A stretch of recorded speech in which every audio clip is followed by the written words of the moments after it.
ආයුබෝවන් චූටි බබාලට කොහොමද? ඔන්න මම අද කියලා දෙන්නේ කොහොමද මාළුවෙක් ඇඳලා පාට කරන්න කියලා. අපි එහෙනම් මාළුවා අඳින්න පටන් ගමු.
පුතේ දැන් අපි මාළුවා ලස්සනට පාට කරමු. ඕගොල්ලන්ට පුළුවන් ඕගොල්ලෝ ආස විදියට ලස්සනට පාට කරන්න. මේ පාටම වෙන්න ඕන නෑ පුතේ. ඕගොල්ලෝ ආස විදියට ආස පාට යොදාගෙන මේ විදියට පාට කරන්න.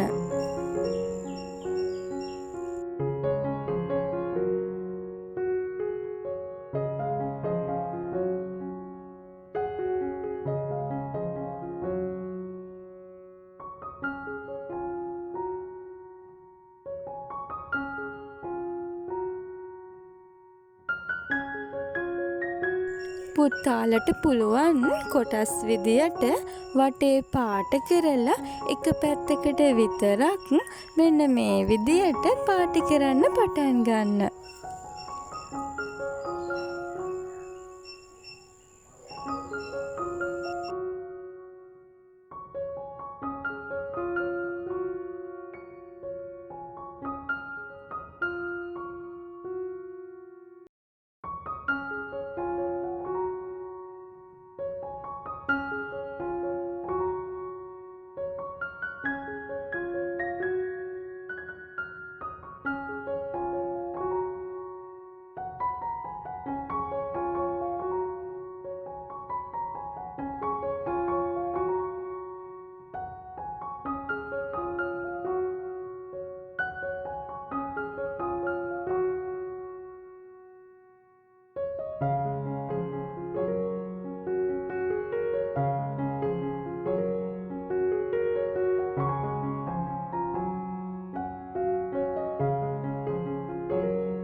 හොඳට මතක තියාගන්න පුතේ මෙන්න මේ විදියට කොටස් විදියට වටේ පාට කරගෙන ඊට පස්සේ එකම පැත්තකට පාට කරගෙන යනකොට ඕගොල්ලන්ගේ චිත්‍රය ගොඩක් ලස්සන වේවි.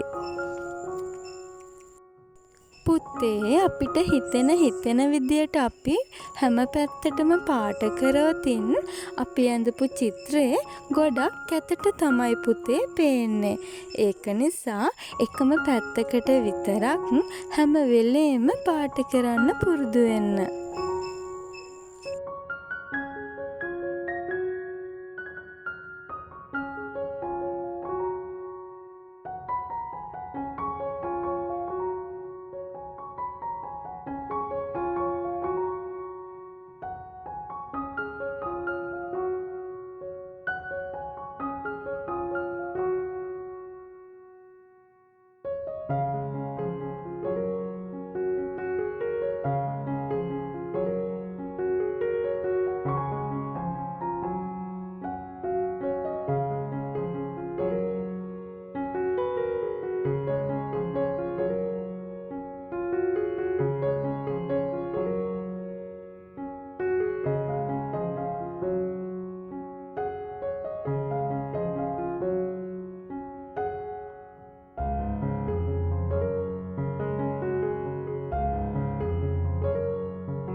ඔන්න පුතේ මාළුවව ඇඳලා පාට කරලා ඉවරයි. පුතාලට මම ඊළඟ දවසෙත් තවත් ලස්සන දෙයක් අඳින්න කියලා දෙන්නම්. බුදු සරණයි.